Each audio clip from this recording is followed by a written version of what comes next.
बड़ी खबर इस वक्त आ रही है, आपको बता दें ब्लास्ट वाली गाड़ी के नंबर प्लेट जोड़ी जा रही है, यानी धमाके वाली कार का जो रूट है वो कैमरे से देखा जा रहा है, गाड़ी का नंबर तलाशा जा रहा है कि आखिर ये कौन से नंबर की गाड़ी थी, और फिर इसी के साथ साथ वहां पर ब्लास्ट में जो उसके परखच्चे उड़े हैं उस नंबर प्लेट को जोड़ने की कोशिश हो रही है। अरविंद जी बिल्कुल, देखिए और आपको बताऊं कि जो पूरा रूट है, मैं एक बार आपको दिखाऊं, नेताजी सुभाष मार्ग, ये जो पूरा इंपॉर्टेंट रूट है और खासतौर से जहां इस वक्त मैं खड़ा हूं, जो गाड़ी आ रही थी, जो I-20 कार, वो इस साइड से आ रही थी। ये जो सामने का हिस्सा मैं आपको दिखाना चाहूंगा और इससे समझने की जरूरत है, ये ITO की तरफ ये रास्ता जाता है और इस रास्ते से जो कार है वो आ रही थी और इस सामने की तरफ जब गई है तो वहां पर धमाका हुआ। इस पूरे रूट की जो सीसीटीवी मैपिंग है वो करवाई जा रही है, जो दिल्ली पुलिस स्पेशल सेल की टीम है और सैकड़ों की तादाद में जो दिल्ली पुलिस के जवान है। ये जो पूरा रूट है और इस पूरे रूट पर सीसीटीवी कैमरा लगा हुआ है। ये जो अगर आप देखेंगे यहाँ पर ग्रीन सिग्नल ऊपर आपको दिखाई दे रहा होगा, इसमें सीसीटीवी कैमरा लगा हुआ है। तो इस पूरे रूट की जो सीसीटीवी मैपिंग है वो की जा रही है और सीसीटीवी से दिल्ली पुलिस को लगता है अहम सुराग हाथ लगेगा, इस वजह से सीसीटीवी खंगाला जा रहा है। और जो नंबर प्लेट, चूंकि I-20 कार, और आपको दिखाऊं NSG की टीम भी यहाँ पर पहुंच चुकी है। ये जो पूरा रूट है इस पर जांच पड़ताल की जा रही है। अगर सामने की तरफ आप एम्बुलेंस आपको दिखाई दे रहा होगा, अभी कुछ देर बाद यहाँ गृहमंत्री अमित शाह भी आएंगे अस्पताल से, लेकिन इस रूट पर जो रूट हम आपको दिखा रहे हैं, इस पूरे रूट को नेताजी सुभाष मार्ग कहा जाता है। बगल के हिस्से में मेरे जो दाहिनी तरफ है लाल किला है, इस वजह से सुरक्षा के लिए अब बेहद संवेदनशील इलाका है। इस वजह से अब दिल्ली पुलिस का फोकस सीसीटीवी पर है, यानी एक टीम क्राइम सीन पर एविडेंस कलेक्ट कर रही है, वहां पर जो सीसीटीवी कैमरे लगे उनको खंगाल रही है, क्योंकि मेट्रो स्टेशन गेट नंबर 1 है तो जाहिर सी बात है वहां पर सीसीटीवी कैमरा लगा होगा, वहां से कई एविडेंस होंगे। लेकिन I-20 कार के आसपास कौन सी गाड़ी हो रही थी, ठीक 6:52 पर किस तरह से धमाका हुआ, ये सारा रूट सीसीटीवी के जरिए समझा जा सकता है। इस वजह से मैं आपको दिखाऊं फोकस, और ये जो रास्ता है ये दरियागंज ITO दरियागंज दिल्ली गेट से होते हुए ये रास्ता सीधा आता है लाल किले की तरफ से। तो इस पूरे रूट पर ITO से लेकर और खासतौर से दरियागंज राजघाट की तरफ से जो मर्ज होता है ये लाल किले की तरफ, इस तरफ के तमाम जो सीसीटीवी फुटेज है वो खंगाले जा रहे हैं। लेकिन ब्लास्ट के बाद, जैसा मैं बता रहा हूँ, हाई इंटेंसिटी का ब्लास्ट था, उसके बाद बड़ी संख्या में एम्बुलेंस यहां पर बुलवाई गई। हालांकि इन एम्बुलेंस से 24 लोगों को अस्पताल में भर्ती करवाया गया, जिसमें दुखद है ये हादसा, 10 लोगों की मौत हो गई।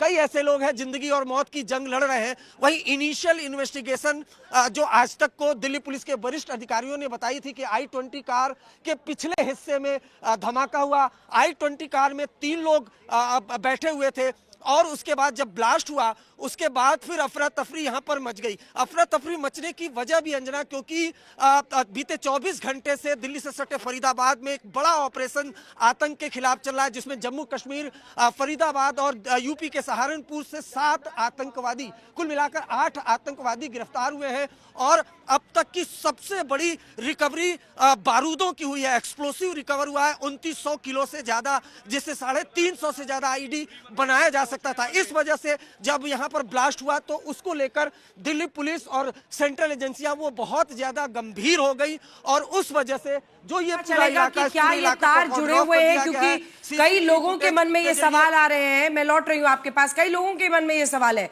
अलग अलग जगहों पर ये बरामदगियां हुई हैं, क्या यही मंशा थी, एक बड़े पैमाने पर कोई साजिश देश में रची जा रही थी? लेकिन अभी तो जांच की पूरी तस्वीर खुलकर आनी बाकी है। एक बार संजय शर्मा के पास फिर से चलते हैं। संजय, किस तरह की जानकारी है, क्योंकि कुछ देर पहले तस्वीरें आ रही थी, गृह मंत्री अभी पुलिस अधिकारियों से ही बात कर रहे थे। मुझे लगता है कि अस्पताल के उन जगहों पर जहां पर ये बर्न्स डिपार्टमेंट हो, ये ऐसी जगहों पर तो कैमरा वैसे भी अलाउड नहीं होगा। यहाँ पर घायलों से मिलने के बाद सीधे गृह मंत्री जाएंगे मौका वारदात पर। बिल्कुल, इमरजेंसी वार्ड में अभी इमरजेंसी में गृह मंत्री मौजूद हैं और यहाँ समाचार एजेंसियों के कैमरामैन और उनकी टीम को अंदर बुलाया गया है। तो उससे मुझे लग रहा है कि गृह मंत्री अभी समाचार एजेंसियों के साथ बातचीत करेंगे, ताकि वो अंदर ही सुरक्षित जगह वहां से बातचीत करके और फिर वो बाहर निकलेंगे। अभी पुलिस कमिश्नर की और आला अधिकारियों की गाड़ियां यहां से रवाना हुई हैं, तो मुझे लग रहा है कि अगला जो इनका इन्हें जाना घटना स्थल पर है लाल किला, तो तब तक पुलिस के आला अधिकारी वहां पर मौका मुआयना कर रहे हैं और अभी ऐसा लग रहा है कि गृह मंत्री यहाँ मीडिया से बातचीत कर रहे हैं, समाचार एजेंसियों से बातचीत कर रहे हैं और उनको अब तक की जो जानकारी है वो अपडेट कर रहे हैं ताकि लोगों तक ये जानकारी पहुंच जाए कि अब तक जांच एजेंसियां किस नतीजे पर पहुंची हैं और क्या कुछ देखा है। फिलहाल ये जैसे ही ये पुलिस के आला अफसरों की गाड़ियां जैसे स्टार्ट हो जाएंगी तो ये समझ में आ जाएगा कि बस अब गृह मंत्री यहां से रवाना होने वाले हैं। मुझे लग रहा है ज्यादा से ज्यादा 5 से 7 मिनट के बीच में गृह मंत्री यहां से रवाना होंगे। मैं लौट रही हूँ, आप तस्वीरें दिखाते रहिएगा, जैसे ही कुछ हलचल हो इशारा कीजिएगा। जितेंद्र, जल्दी से एक रिएक्शन आपसे, क्योंकि अब एनआईए की टीम, एनएसजी, तमाम लोग वहां पर जुट गए हैं, जांच हो रही है। इसी के साथ साथ देश भर में रेड अलर्ट जारी किया गया है। गृह मंत्रालय के सूत्र क्या बता रहे हैं आपको?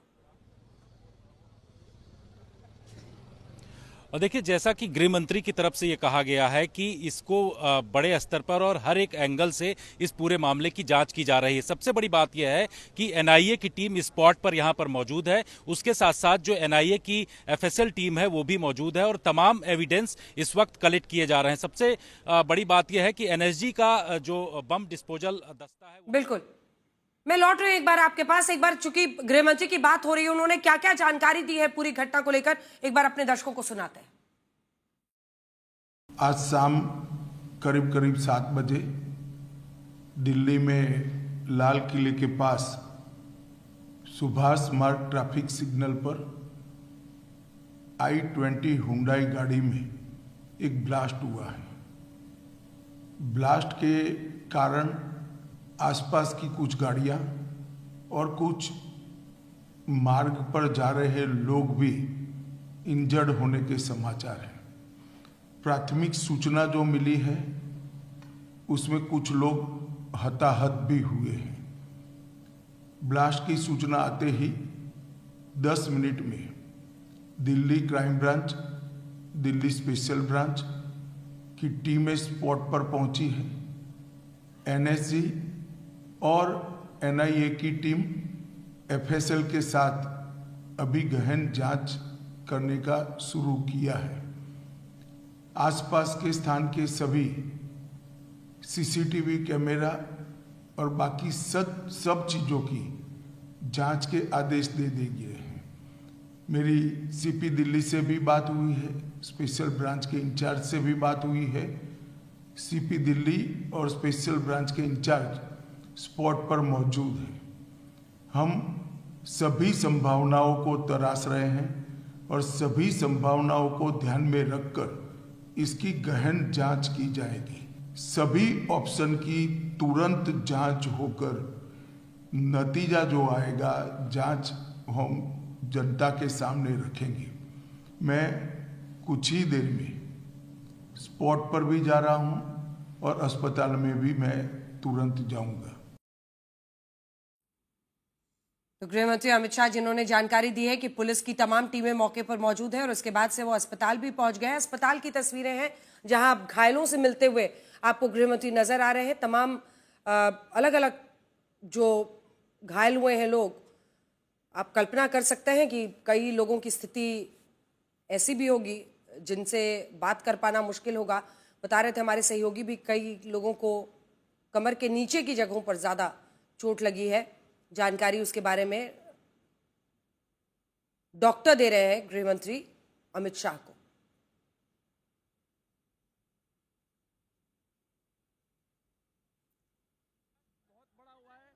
घायलों से मिलते हुए और घायलों का हौसला बढ़ाते हुए गृह मंत्री अमित शाह आपको दिखाई दे रहे हैं।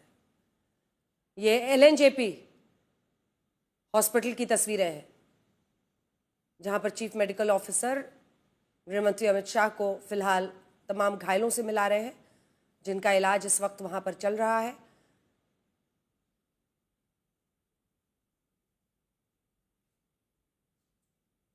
सबसे बातचीत करते हुए, जानकारी लेते हुए गृह मंत्री कि क्या हुआ, कैसे हुआ अचानक। मुझे लगता है घटना के बारे में ये घायल व्यक्ति इस वक्त गृह मंत्री को जानकारी दे रहे हैं।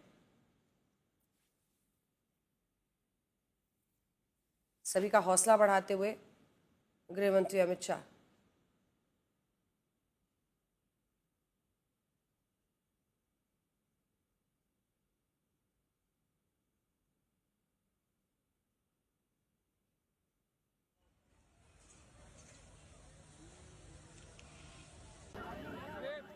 एलएनजेपी हॉस्पिटल की तस्वीरें हैं जहां पर आप देख रहे हैं गृह मंत्री को तमाम घायलों से मिलते हुए। एक और घायल व्यक्ति से मिलने के लिए गृह मंत्री आए हुए हैं और वो बता रहे हैं उनको कहां चोट लगी है, कैसे लगी है।